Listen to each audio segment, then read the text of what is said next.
Okay, so today is the 15th day of 16th day of Kislev, 17th of December, and at the end of chapter 1 of the prohibition of eating from the sciatic nerve, so the Tzemach Tzedek mentioned this thing about the foreplate of the high priest. Okay, so let's see. So he sent us to see something that his grandfather spoke about. Everything, most everything in Chassidus was already described by the Alter Rebbe, by the Rebbe Shneir Zalman of Liadi, and then it was developed further by the continuation of the lineage.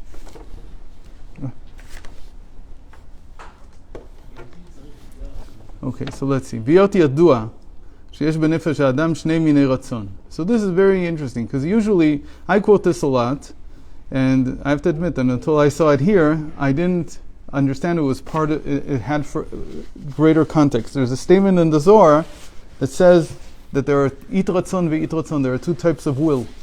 So the usual explanation that I give is that there's the will that comes from the mind. I see someone else has something and I decide it's a good thing, and so I want it too. So it goes first through the mind deciding that this is a good thing. But then there's the higher, that's called the lower will. The higher will is from somewhere higher in the soul. It's not related to something I saw or not. It's not from experience. It's just that the soul sort of knows that this is what it wants. So he says, Arishon, the first type of will, Nikar Ratzon Elyon, the higher will, and this type of will does not come from experience, from thinking, from intellect. It's not from the mind. But it's higher than reason. It doesn't have a reason behind it.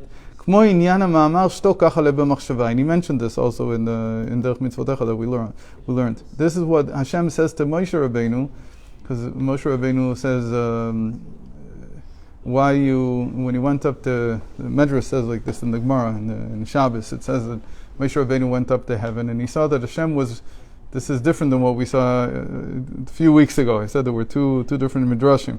So in this midrash he sees that Hashem is making crowns for the letters. And he asks him, Mi ma'akev al yadcha? What is this good for? Who do you need to prepare these crowns for? He didn't know what it was for. So he said there's going to be a man, his name is Rabbi Akiva, and he was, by the way, the son of converts, or there's those who say that he was a convert himself, but in any case, so he will live many generations after you, and he's going to teach many, many teachings on every one of these crowns.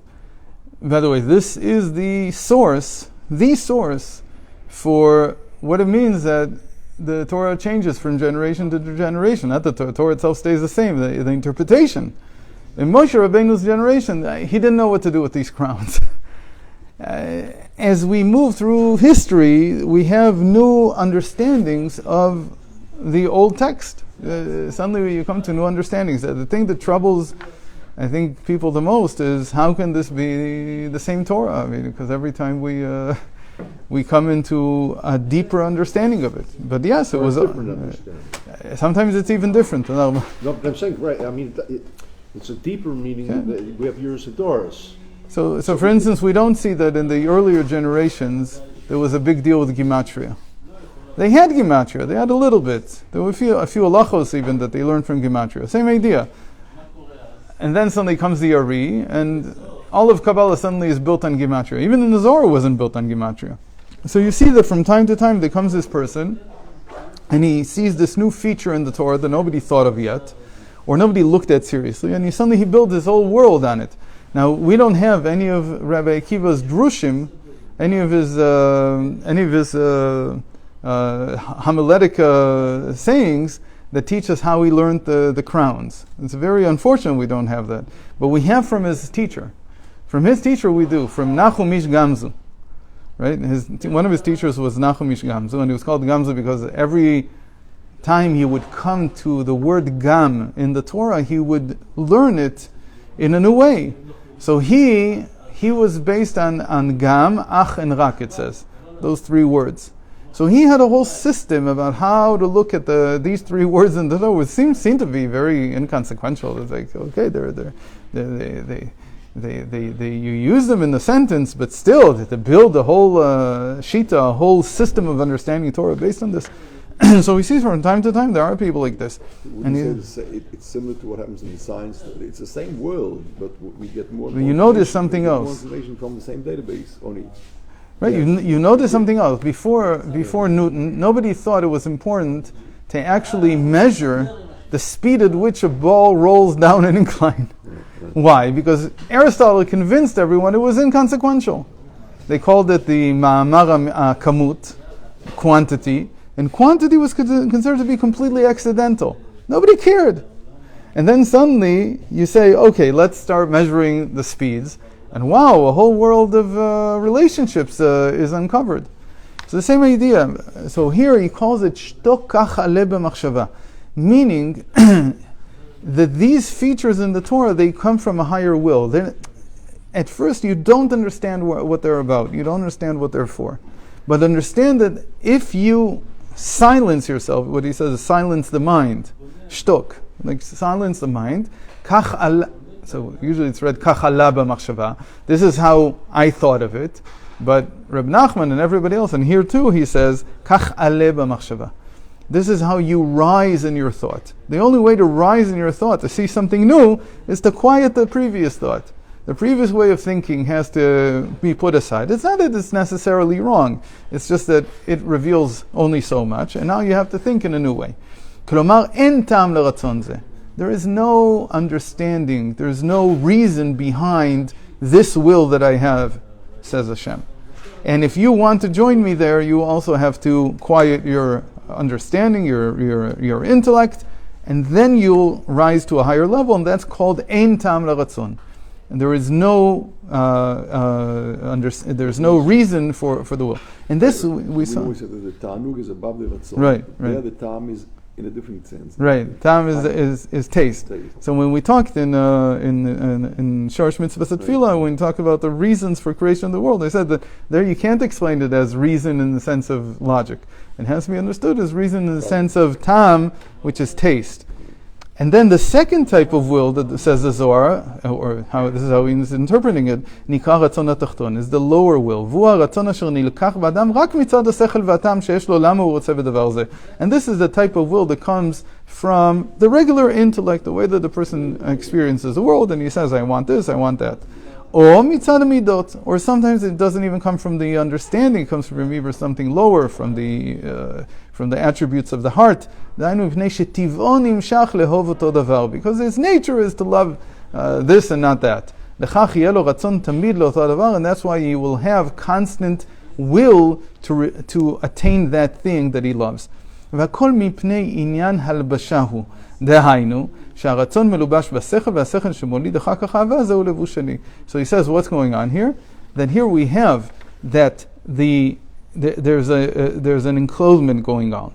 The first thing is that first he wants in his mind. This is the lower one. What? The lower one is מלובש בשכל העליון. מלובש בשכל. But that means that the ratzon is again, it doesn't come from the sechel.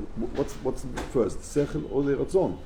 So there's two different types. If we're talking about the lower one, so first it starts with the understanding, but then there's will. But if the sechel is melubash, if the ratzon is melubash b'sechel, that means that the ratzon is what's driving it.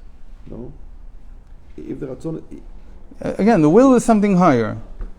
So the seichel, the mind, is awakening this will. And then it seems to it like the will was always inside the mind. Like I always wanted this. That's not the Ratzon Elyon? No. There's no reason at all. There's no... But he also knows, if we are saying that the Ratzon, I don't know, maybe you don't understand, if the Ratzon is melubash b'sechel, that means that the Ratzon is higher. The Ratzon is always higher. The will is always higher. The will is in the crown. The question is, where is it coming from? What's aggravating the will? What's waking it up? Is it coming from a higher source in the will, or is it from a lower source? Does it come from our thoughts? From our thoughts, or from something higher in the soul? So when it comes from something higher, it's not enclosed. There's no enclosement there, as far as I remember. That's not the Ratzon Elyon. Right, he's talking about the lower will. All of a sudden, some man meets his b'shert, So there it's supposed to be both. But at the beginning it could be completely. The highest, right. right. And then it's not even, it's against his mind. It could be. And it even could be against his heart. That's right. But I still don't get it. רצון שנלקח באדם רק מצד השכל. That, if I understand it correctly, that the sechel is the source. Initiator, yeah. But if we're saying that the רצון מלובש בשכל, But just to have, so you're saying sechel, it's a catalyst, it's but it's right. more than that. but it doesn't have will. The sechel is just an understanding. Who says that I want? I can understand that this is a good thing. It's good to have a Tesla, but I don't really want a Tesla. The difference between the רצון תחתון and the רצון עליון, because in the end we're saying that even the רצון תחתון does not really come from the sechel. It's higher than the sechel. No. We're not saying that it doesn't come from the sechel. It comes from the sechel. It's just that sechel by itself, mind by itself, is not yet will. It's not a drive to do something yet. Even when I learn Torah, that's how a person learns. And I understand very well, a person understands that he needs to get married. So, but he doesn't want to get married yet. Even when he fully understands something, it doesn't automatically mean that he's going to want it. Even if he understands fully well that this is the best thing in the world, still he's happy the way he is. Why does he understand that it's good to get married? Why does he? Because he learned. No, not because of Ratzon. Because he learned. He sees it. I convinced him that if you don't get married, you won't have children. If you don't have children, then you won't grow up. You won't grow up. So he begins to say, yeah, it's a good idea to get married. Settle, but wait. You haven't met these guys who don't want to go out on shidduchim? Why? Because the Ratzon hasn't been woken up. It's still hidden away there. Right. It's still hidden, but the Ratzon itself is pre-sechel. And that's why I'm asking. But you have to tap into it. But it's not the higher will. It's not something that suddenly he wakes up one day and he has an insurmountable craving to do something. So it's a lower ritzon. Is that what you're saying? It has a reason behind it. The whole point is that it has a reason. If there's sechel, if there's no sechel, then it's higher will. If you can't explain why. But you're saying that the sechel only triggers, only is the catalyst Right. to bring out the real Ratzon. So what's this real Ratzon? So you have to have a drive. The sechel gives you a drive. So, no. The sechel is only the catalyst, the trigger. Okay. So But to there give is you a drive. Ratzon, which is not sechel. Of course. Wow. The Ratzon So is in the where's the keter. Ratzon from? It's in the crown. So that But it's a Ratzon is faculty Ratzon that you Elyon. have. No, it's not. The Ratzon Elyon is also in the crown, but it appears from something higher is triggering it. It's not being triggered by your understanding it. Triggering it, but the actual Ratzon. Will itself is a faculty of the psyche. I need to have will. I need to have drive, motivation. If I don't have these things, then I won't do anything. I can understand everything, but I still won't do anything. There's geniuses who stay in bed all day. Why? Because they haven't been able to trigger their will. And that will then it's enclosed in the seichel that you had before. And that is not Ratzon Elyon? No. He's talking here about the Ratzon Tachton, the whole thing. Let's see. So there's two. I just want to get the two levels of ritzon. There's two types of ritzon. Types. Okay. Good. But it doesn't mean really types in the sense that we have two different faculties. It's the same faculty, except he's talking about what's it triggered by. Is it triggered by something higher or is it triggered by something lower? If it's triggered by the lower, that's called the lower will. And it's triggered by something higher, it's called the higher will. Really in Kabbalah, there's two different places that these are in the crown. There are two different types of will, really. But I don't want to get into it because it's not so important here. It's because we'll get to what he wants. והלבושים של השכל והמידות מלבישים מסתירים לרצון כאילו נעשה התהוות הרצון רק מן השכל והמידות.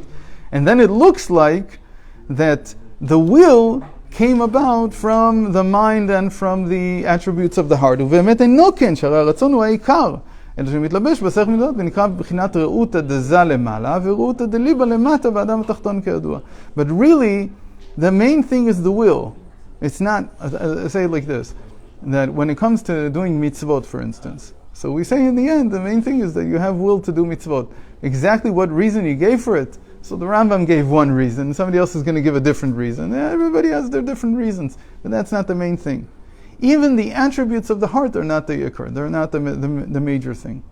Even how you feel about the mitzvot is not the major thing. The main thing is that you have will. To say it another way, that to be human is to have will. If you don't have will, then all your mind is not worth anything. A machine can also have mind, animals also have mind. The difference is that you have will. You are driven to do something, to advance, to move forward. You have drive. והנה ברצון זה התחתון שמלובש בשכל הנ"ל, אף על פי שהשכל מלבישו, מכל מקום כשעדיין אור השכל מאיר בו הוא כולו רחמים וחסדיים. כי אין השכל לבוש מסתיר כלל. So he says this lower will, when it is enclosed in the mind, the higher will doesn't have this problem. The higher will doesn't enclose in the mind at all. Doesn't have this issue. It's a drive that you can't explain in any case. It doesn't go into the mind. It doesn't go into the heart. There's no explanation for it. It's beyond. It's just a drive. You don't understand why. But the lower will, which does enclose within the mind, even though the mind is what encloses it, meaning that's how it appears to you. I'll say it another way, that when you thought that your neighbor's car is a good thing to have, really what he's saying is that you may be late to the interpretation. You may be late to the game. And really what happened was that you had something, that seeing your neighbor's car without even thinking about it already awakened your will, and then you found the reason why it's a good thing. That's sometimes also what happens. But it's still lower will. Again, the lower will is because it's enclosed. Everything that's lower, by lower we mean that it encloses itself. It has to have some kind of vessel that it comes through. So we need to finish this tomorrow, B'ezrat Hashem. Yeah.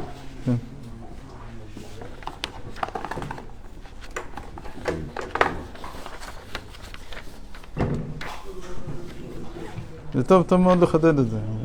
טוב מאוד לחדד את זה. כן, חשוב. אני תמיד חשבתי שהרצון העליון שהוא מצטמצם, כדי שיבוא לביטוי, ואז הוא הופך להיות מזון בסוף. כן, ודאי.